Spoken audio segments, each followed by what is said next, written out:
ჩვენ ვაგრძელებთ იმედი ლაივს და ვაგრძელებთ პატრიარქის ინტრონიზაციის თემით. შიო მესამე, ასე ეწოდება საქართველოს ახალ კათოლიკოს პატრიარქს, რომლის პირველი ქადაგებაც ეხებოდა ეკლესიის კარის ფართოდ გაღებას და იმას, რომ ყველას მოუწოდა, რომ მხოლოდ ტაძრის ამბიონთან უნდა უცდით მოყვასის მოსვლას, ტაძრის კედლებს მიღმად შევეკლოთ ჩვენ სულიერ შვილებს. ეს იყო ერთ-ერთი მთავარი და მნიშვნელოვანი განცხადება ამბიონიდან ქადაგება უფრო სწორად. და მე მივესალმები ახლა დეკანოზ ალექსანდრე გალდავას, რომელიც ჩვენთან ერთად ისაუბრებს ამ უმნიშვნელოვანეს ამბავზე. მოგესალმებით. დიდი მადლობა, რომ ხართ ჩვენთან ერთად. საზეიმო დღეები გრძელდება, მოკლედ საოცარი განწყობა არის. აი, რა ეპოქა იწყება ახლა, მით უმეტეს რომ 50 წელია თითქმის გასული, რაც მსგავსი დღესასწაულის მომსწრე ქართველიერი არ ყოფილა და ეს მართლაც ისტორიული დიდი დღე იყო ეს 12 მაისი. თქვენ რა სიტყვით, ახლა რამდენად მნიშვნელოვანია აი ამ გადმოსახედიდან ეს დღე? მოგესალმებით, გილოცავთ ახალი პატრიარქის აღსაყრებას, უწმინდესი შიო, ღირსეული ნამდვილად და ყველასთვის საყვარელი. და ეს ყველამ დავინახეთ, რომ როგორი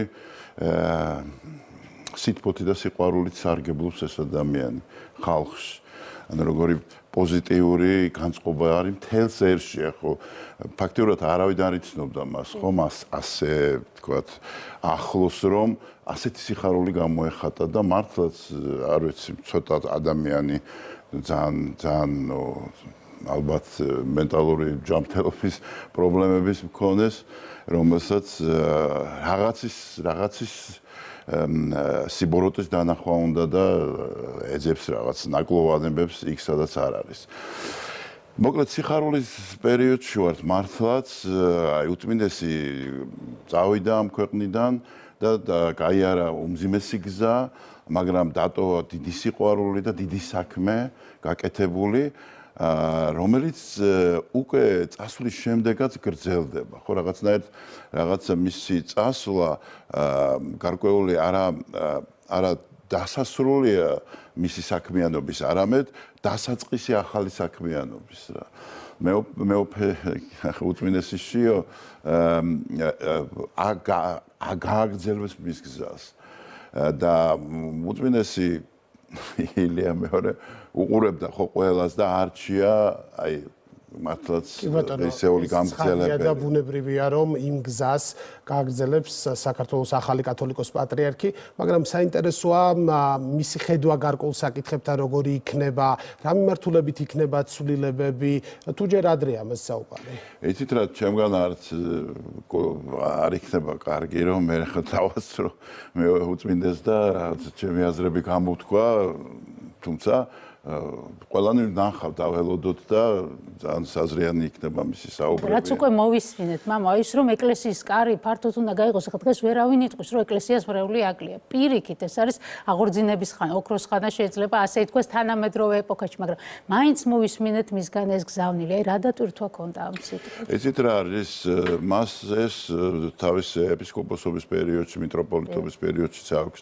ნათქვამი, რომ ეკლესიის ფართოდ კარის გაღება ნიშნავს იმას, რომ სამღვდელოება გავიდეს ეკლესიიდან ხალხში. თორე კარი ეკლესიის ყოველთვის ცხადია. მაგრამ აი შენ უნდა გახვიდე. იქ სადაც არ მივსულა ჯერ იქ მივიდეთ. იქ სადაც არ გველოდებიან იქაც მივიდეთ. მოკლედ ისეთი მამაცხოვრის გზა არის ეს. მაცხოვარი თუ გახსოვთ ყველგან თვითონ მიდიოდა და არავის არ იჯდა და არ ელოდებოდა, ხო? რაღაც მისიონერული ეპოქა იწყება, ხელახალი მისიონერობა იწყება, ხელახალი სამყაროს სხვანაირი დანახვა მიტანა ამ ადამიანებამდე ის რაც ქრისტემ მოგვიტანა ჩვენ და რაც ჩვენთვის ეს ძვირფას ეს არ იყოს ესე ვთქვა აი სამუზეუმო ექსპონატი არ იყოს ეკლესია იცით შესაბამისად გამოწვევები ძალიან დიდია იმიტომ რომ მithumetes წინა კათოლიკოს პატრიარქს დახვდა სხვა ეპოქა და სხვა გამოწვევები ახლა გაჯეტების სამყაროში ალბათ სხვა ტიპის გამოწვევები უდგას როგორც ეკლესიას ასევე კათოლიკოს პატრიარქს თქვენ რას დაასახელებდით მთავარ გამოწვევებად ფსევდოფასეულობების საწინააღმდეგო ბრძოლა. ფაქტიურად ახლა ბრძოლა ცოტა ცუდი ნათქვამია, იმიტომ რომ სიკეთე ბოროტებას არ ებრძვის. სიკეთე აკეთებს სიკეთეს, ხოლო ბოროტება იწყებს მასზე ბრძოლას. ანუ ამ გაჯეტების, ამ ასეთი სოციალური ქსელების, რაღაცა ახალი სრულიად წარმოუდგენელი ფსევდოღირებულებების პედალირება და წამოწევა წინ, რომელსაც მართლა საფუძველიც კი არ გააჩნია ადამიანის ცხოვრებაში, ხანდახან ისეთ თემაზე ვიწყებთ საუბარს, რომელზეც წარმოუდგენელი ამაზე როგორ შეიძლება ადამიანმა ილაპარაკოს და თქვა ამას რაღაცა უწოდო, რაღაც სახელი დაარქვა, ხო? და ასეთ ეპოქაში ეს გამოწვევები უამრავი, რომელიც გამკლავება თან მით უმეტეს არის ისი თქმა მინდა. რატო არის რთული ეკლესიისთვის რაღაც გამოწვევებზე? იმიტომ რომ სწრაფი რეაგირება სიტყავს თანამედროვე სამყარო. იცით, Facebook-ში დაიბეჭდა რაღაც ინფორმაცია, უცებ შენ პასუხი უნდა გასცე. არადა ეს უკვე საეკლესიო პასუხი უნდა იყოს. საეკლესიო პასუხი რო იყოს, შეიძლება შეცდომებისგან დაზღვეული არ იყო, რაღაც დააზიანო. მოკლედ, ეკლესიას ჭირდება ხოლმე პერიოდი, დრო, რომ რაღაცა კომპეტენტურად და რაღაც ხარისხიანად მოამზადოს ხოლმე პასუხები. ამიტომ ესე ადვილი არ არის ხოლმე ყველაფერზე გამკლავება და რა ვიცი, თავარია ჩვენ ახლა ჩვენს ყველამ უწმინდეს უსურვოთ ეს ძალიან მნიშვნელოვანი საკითხია. თუმცა ყველა საუბრობს იმაზე, რომ ძალიან ძიმეა ჯვარი, ძალიან დიდია პასუხისმგებლობა მისი სიტყვებიც, რომ ლოცე, ჩემს გასაგებია ის, რასაც გულისხმობდა. ძალიან გულშემატკივრობს ერი უწმინდეს, რა თქმა უნდა, მაგრამ აი როგორ შეიძლება ეს გამოვხატოთ, რა შეგვიძლია გავაკეთოთ, მოდით ესეც გვითხრით, ცოტა ჩვენი მხარდაჭერა რაში უნდა გამოიხატოს, აი ისე რომ აი ახალ გზაზე მას გაუადვილოთ მოღვაწეობის დაწყება, იმიტომ რომ მართლაც ამდენ ადამიანზე და ასეთ მომენტში პასუხისმგებლობის აღება ეს ჩვენთვის წარმოუდგენელი მისია, რა თქმა უნდა. თავარი ემპათია, ადამიანი შადგემის მდგომარეობაში და გაიგო, რომ ისიც ადამიანია და ახალგაზრდა და ბოლბორო, ახალგაზრდა უკვე აღარა ვარ ჩვენ იმასაკში ვართ, მაგრამ მაინც გამოუცდელი ხარ უწმინდეს გეძახის და ამ საყდარს, რომელსაც ასეთი პატრიარქები იყვნენ და კიდევ უფრო რთულია, როცა ილია მეორის შემდეგ ხარ შენ პატრიარქი, ხო?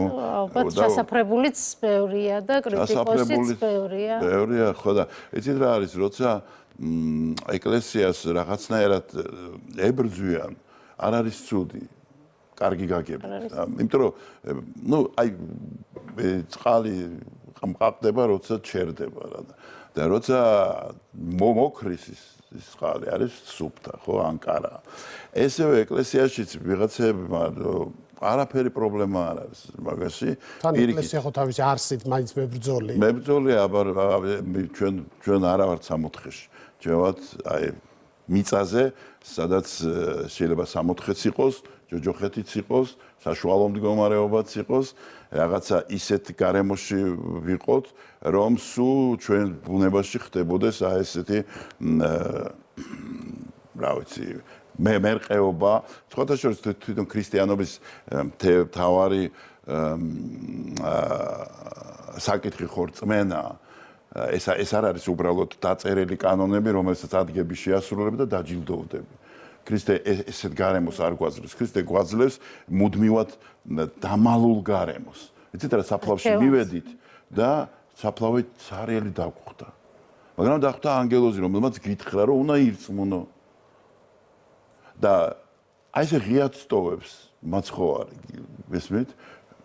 ესე იგი ღიად ტოვებს თავის საძებარ ასპარეს. ის უნდა აღმოაჩინა. ისუს ცხადი უნდა გახდეს შენთვის და ასეთ პირობებში კიდევ უფრო მნიშვნელოვანია, როცა რაღაცა გარემო, რომელიც ეკლესიას დაუწყებს დაპირისპირებას და შებრძოლებას, რომ დაუწყებს ამ შებრძოლებას, იქ ქრისტეს მიერ სიყვარულით დაიძლიოს ყველანაირი ესეთი დაბრკოლება, სიბინძურე, რომელიც მოდის ეკლესიაზე და ბრძოლა. ახალი პატრიარქის რა თვისებებს გამოარჩევდით? სხვათა შორის ესეთი ძლიერი პიროვნება, პიროვნული თვისებები ძლიერი აქვს. შემდეგ ის კარგი ბერი იყო თავის დროზე. ძალიან სერიოზულია და ბეჯითია. მე კარგად ვიცნობ მას, 10 წლების განმავლობაში. ბეჯითია საქმეს უნდა რომ ბოლომდე გააკეთოს, ბოლომდე მიიყვანოს. ამავე დროს გუნდური პრინციპიც უყვარს მუშაობის. ეს ძალიან მნიშვნელოვანია.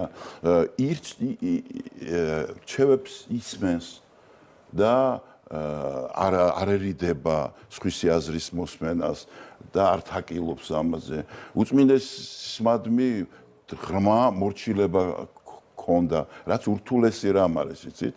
მორჩილებაში ყოფნა, მით უმეტეს როცა შენ უკვე მიტროპოლიტი ხარ და ამდენი ხნის გზა გაქვს განვლილი, მაინც აი ყველა ფეხის ნაბიჯზე რომ უწმინდეს მიიღებდა ლოცვა-კურთხევას და ისე მოქმედებდა, ეს ძალიან მნიშვნელოვანია მისთვის და ის რომ ის ძალიან მოყვარულია ადამიანის და თბილი პიროვნებაა და მაგალითად არ ეთეკილება კარგი სიტყვის თქმა და მოფერება და თქვათ რაღაცა შენი საქმიანობის დაფასება და ხაზგასმა. ცოტა ის არის ხოლმე, როცა კრიტიკის მიღებლობა ახსენეთ. ბოლო დღეებში ხო არ ქონიათ შეხება ან საუბარი, იმიტომ რომ ჩვენ ნახეთ ცალკეული მღვდელმთავრების მხრიდან მისი კრიტიკა. ხომ რომ დავინახეთ რომ ყველა ერთმანეთს ჩაეხუტა და რაღაცნაირად სიყვარულმა გაიმარჯვა. ნახეთ, კი საშინელება იყო, ცუდი მოსასმენი იყო, ნამდვილად და ესეთი რაღაცა მე მგონი ღირსეულმა ადამიანმა არ უნდა გააკეთოს. სამომავლოდ შეიძლება ამან პრობლემა შექმნას, იმიტომ იყო აცრთა სხვადასხვაობა. 3 კანდიდატი იყო. წმინდა სინოდის წევრებმა გადაწყვეტილება მიიღეს თავიანთი შეხედულებიდან გამომდინარე. ხო, ბევრი ხარობდა, რომ არ აქვს ესეთი სრული უმრავლესობა, ასე ვთქვათ, გულისხმობ აბსოლუტური უმრავლესობა, ხო, წმინდეს. შეიძლება ეს სამომავლოდ სინოდის მუშაობის პროცესში რამენაირად გამოვლინდეს, რომ დაუჭირა მას მხარი არჩევნების დროს არ დაუჭირა. არანაირად პირიქით მე მგონი ყველა ძალიან ახლოს და თბილად და ერთად იყვნენ წირვის დროს თუ უყურებდით ის კანდიდატებიც ვინც იყვნენ სიხარულით ეხუტებოდნენ მას და ულოცავდნენ და ეს გაგრძელდა საერო ტერმინები რომ გამოვიყონ სინოდში ოპოზიცია ესეთი ვერ გადმოვიტანეს განსხვავებული აზრები უნდა იყოს არა იცი და უწმინდესმა თავის ტელევიზიას ერთსულოვნება დაარქვა თუ გახსოვთ და რაღაცა მაშინ რაღაცა ვერ გავიგეთ რა ერთსულოვნება კი ვიცით რასაც ნიშნავს მაგრამ ეს ხوار ნიშნავს იმას რომ ყველა ერთ აზრზე ვიყოთ არა რასაკვირველია ეს იმას ნიშნავს რომ ერთსულოვნებამ უნდა გაიმარჯვოს ჩვენში რაღაცა თავარ ფასეულობაზე უნდა ვიყოთ ერთად და დანარჩენი უკვე როგორც პავლე მოციქული ამბობს რომ თავარში ვიყავით ერთად და დანარჩენი განსხვავებულობა ქმნის ხარისხის წამოწევას და საუკეთესოების აღმოჩენას როგორც პავლე მოციქული იტყოდა ხო ამიტომაც სინოდშიც და სამღვდელოებაშიც განსხვავებული აზრები არის ბევრ საკითხზე განსხვავებული ხედვებიც არის აგერ მოციქულებიც ესე იყვნენ ხო ყველანი ერთ აზრზე არ იყვნენ და ჩვენ ხედავთ საქმე მოციქულთაში როგორი დაპირისპირება პეტრესა და პავლეს შორის და ბარნაბასა და პავლეს შორის და ასე შემდეგ და ასე შემდეგ. ანუ ეს არაფერს მოკლედ არც უც არ მოასწავებს. არც უცხო არ არის ეკლესიისთვის, ხო? როგორც ხვდები. აი, სოფლიო კრებები იყო გახსოვთ ერთმანეთს ამ სოფლიო კრებებზე ისეთები ხდებოდა, რა ვიცი, დაპირისპირებები იყო, ხელის გარტყმამდეც კი მინდიოდა ხოლმე, ხო, ეპისკოპოსებს შორის. კი ბატონო. რა იქნება პირველი ნაბიჯები ახალი პატრიარქის? პირველი ნაბიჯები მე არ ვიცი. ეხლა რა იქნება, მაგრამ აი როგორც თვითონ თქვა, კარის გახსნა და რაღაც აი ოჯახის პრინციპის შემოტანა სურდა როგორც თქვა მან, რომ რაღაცა ეკლესია როგორც დიდი ოჯახი, რომ ყველა ერთმანეთის ძალიან ახლობლები ვართ და არ გაიმეტო ოჯახის წევრია. რომ რაღაცა შენი სიდიდით გადაფარო მისი ნაკლოვანება როგორც პავლე მოციქული იტყოდა ხო თქვენ ძლიერმად დაითმინეთ და იტვირთეთ აი ესეთი პრინციპებით ცხოვრება რომ არ არის შენი მტერი არავინ ზოგადად ეხლა მაცხოვრის მტრის თადმი დამოკიდებულება ყველამ კარგად ვიცი და პირველი რაც თქვა მე რაც მახსოვს ეხლა და რაც თუმცა ისეთი სიხარულში და ეიფორიაში ვიყავით ახლა ნამეტანი არ მისმენია მართალია იმიტომ რომ ახლა გვიხარო და აქციოს ვიძახთით კათალიკოს გაომარჯოს ვიძახთით და ეხლა დაიწყება ნელა ყველაფერი ითქმება ხშირად ვისმენთ რომ რა თქმა უნდა გაგრძელდება ილია მეორის გზა, მაგრამ შეუძლებელია რომ ახალ პატრიარქს თავის ხელწერა არ კონდეს მას თავის და დროთა განმავლობაში გამოავლენს ალბათ უნდა მივცეთ საშუალება რომ რაღაცა ჩამოაყალიბოს თავისი ხედვაც ხო ესეც იცით რა არის აი იმ დროს როცა უწმინდესმა მოსაყდრეთ აირჩია მან გააკეთა ბევრი რამ რაც არ იყო განსხვავებული უწმინდესისგან მაგრამ კაფიო ნაბიჯები იყო გაკეთებული აი მაგალითად შექმნა საზოგადოებასთან ურთიერთობის სამსახური ხო რომელიც ძალიან სწრაფ და ადეკვატურ პასუხებს სცემს თქვათ იმ პრობლემებზე და იმ კითხვებზე რომელიც საზოგადოებაში ჩდება ასევე ღირებულებითი განათლების შეტანა სკოლებში რომ ბავშვებს რაღაც აუხსნათ რა არის მთავარი ცხოვრებაში და რა მნიშვნელობა აქვს იმ ღირებულებას რაც კაცობრიობას არა მარტო ქრისტიანობამ, არამედ თემა კაცობრიობის ისტორიამ მოუტანა ადამიანს, ხომ? და ეს ფართო ნაბიჯები, იგივე თქვათ, ეს კაფიოთ ჩარევა გელათის გადარჩენის თემაში. ფაქტიურად უწმინდესი შიოს აი ესეთი მყარი და ესე ძლიერი ნაბიჯის გარეშე გელათი დაკარგული ჰქონდა უკვე. იყო საშინელ მდგომარეობაში. რაღაცა ყოველ შემთხვევაში დღეს გაჩერებულია ყველაფერი. კი, დაიკარგა ბევრი რამ, მაგრამ დღეს გაჩერებულია და ისიც აღარ იქნებოდა და ეს უკვე არ არის პატარა საქმეები, ხა კიდევ ისეთი საქმეებია, რაზეც თქვათ ესე ფართოდ არ ჩანს ეს ყველაფერი. ესე და სალაპარაკოც არ არის ხშირად. მას უკვე აქვს მიღებული დამოუკიდებელი გადაწყვეტილება. ხელწერა უკვე აქვს მას. იცით, ურთიერთობის ხელწერა აქვს. ჩვენ ხვდება ხშირად და აი საზოგადოების ხმას ისმენს. უწმინდესაც უყვარდა ეს.